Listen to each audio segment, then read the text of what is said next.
So if you're doing any type of fish keeping as a hobby or an aquarium, you'll be familiar with these. These are basically activated carbon, charcoal carbon, which you use to help keep your fish and your aquarium healthy. These come in a number of ways. You can order them in different weights. You can actually order them for £6 or depending on how much you want. But you can see there, I keep in a glass jar. So you need to keep them dry and safe when you're not using them. What do? They basically act as a place to keep any harmful bacteria or get rid of odors and harmful chemicals in your aquarium water. So if you're doing fish keeping, you normally buy replaceable aquarium filters. Let me show you one. Something like this. You normally have a little cartridge, and inside the cartridge you would have a sponge like that. You can see there, inside that sponge is actually filled with activated carbon. So you can actually, when you do your regular water changing and maintenance, you can get rid of the old filter media and put it in with new. If you're medicating your fish, make sure you take the activated carbon out because it basically purifies the water of the chemicals.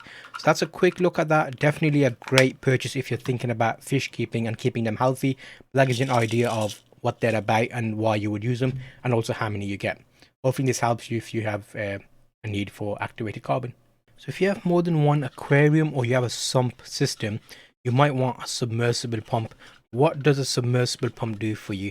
It has these extra little options here for attaching it to the inside of the aquarium, or you can use them in many scenarios. If you're trying to empty out a lower bucket of water or something into another location, you can see it's got different attachments. So you can actually attach a hose to it, which helps you because you can use it in different ways. So you submerge this pump into the water. Say if you're doing some gardening and you've got a big water butt, it's actually got a issue where you can put it straight into the butt and then attach a hose there, and it actually get you water flowing. It's not going to be a high power demand. This one is a 1400 liters one, so it actually has quite a bit of power on it, and you plug it in and it actually gives you water. So I just wanted to give you an idea of size of these and how they can work for you in different scenarios. Aquarium seems to be the main place. I have a large aquarium, so I use this for water changes, so very good. If you have an aquarium, you will need a fish net, and I wanted to show you a quick preview of how big this fish net is, because you may get confused online with the photos if you're looking for a bigger one.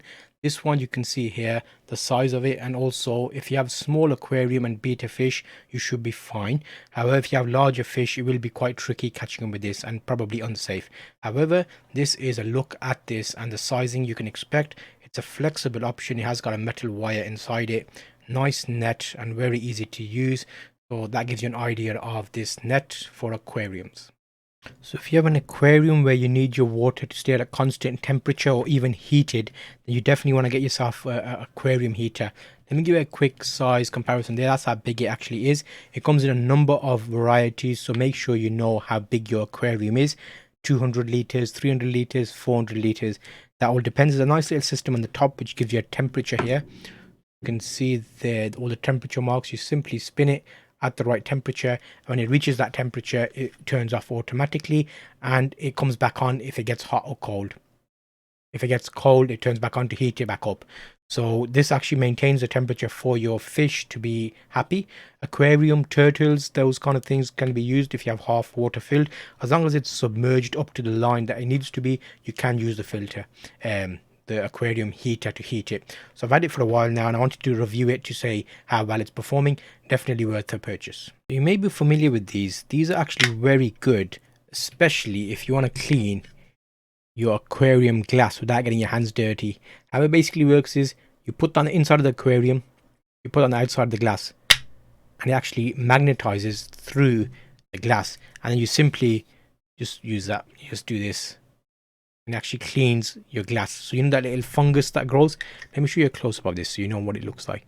So you can see there the magnets are there, and that side's a bit rough, which is the inside. It's like a velcro type, and that's smooth. So then when you put that and you use it, it actually cleans the glass and it makes it very nice because it gets rid of all the moss. You can just take your time. It's very satisfying actually. I do it quite frequently on the glass aquarium. I've got a 4-foot aquarium, so we normally do it in sections, and it gets rid of all that moss, so you don't have to put your hand in and scrub. It's actually very easy and nice, and it doesn't bother the fish either, because it's just basically slowly moving. It looks quite magical the way it does it, but it's a great option. Definitely pick one up. This is a small size. You can get longer ones, and they are better because they work quicker.